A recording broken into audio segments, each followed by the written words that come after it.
Vous me permettrez quand même de pouvoir répondre à la secrétaire d'État française qui, hier, a fait une grande opération de relations publiques, mais qui manque de sincérité. C'était politiquement correct à entendre, mais c'est très loin de la réalité. Je vais vous dire pourquoi. D'abord, je pense qu'elle a indiqué hier que le régime à Bamako se bat pour sa survie.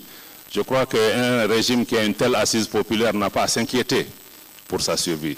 La survie pour laquelle le Mali se bat, c'est la survie du Mali en tant qu'État. En tant qu'État. Et la survie de l'État malien a été menacée parce que la France, à la tête d'une coalition internationale, est intervenue en Libye pour une opération. Jusqu'à aujourd'hui, on ne connaît pas quel était l'objectif recherché. Qu'est-ce qui a été fait pour gérer le service après-vente, éviter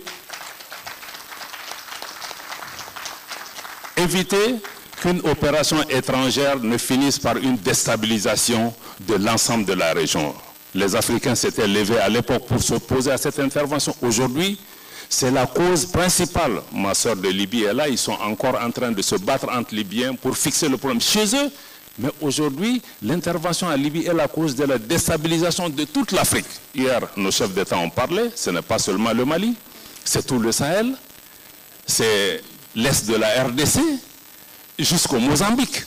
Donc on a un problème plus grand. Je crois que quand ils parlent, ils doivent imaginer ce dont ils parlent. La survie dont on parle, c'est la survie de nos États à cause d'une défaillance géostratégique monumentale qui nous a amenés à ce problème.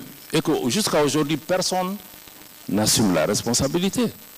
Est-ce qu'ils sont venus pour empêcher que la faillite de Bamako? Oui, nous le reconnaissons. Mais vous venez faire le pompier après avoir allumé le feu.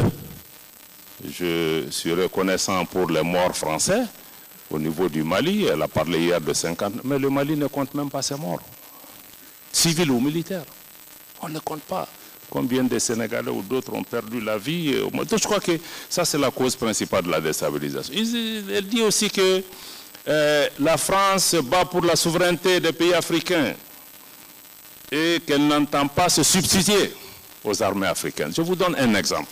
D'abord, la France se substitue aux armées africaines parce que quand la France est venue pour aider le Mali à libérer notre territoire en 2013, il y a 3 grandes régions dans le nord du Mali. On a libéré ensemble Gao, on a libéré ensemble Tombouctou, Kidal qui est la 3e région dans le nord du Mali.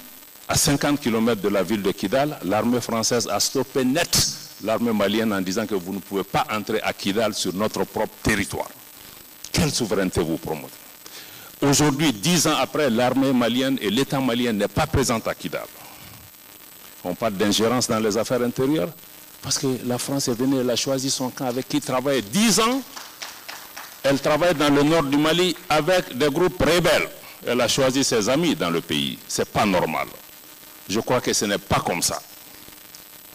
Si on vient, on aide dans le partenariat, dans la sincérité, on ne s'ingère pas dans les affaires des gens. On considère que le peuple malien est notre ami et non une partie des Maliens. Je crois que ça, c'est la cause par rapport à ces questions.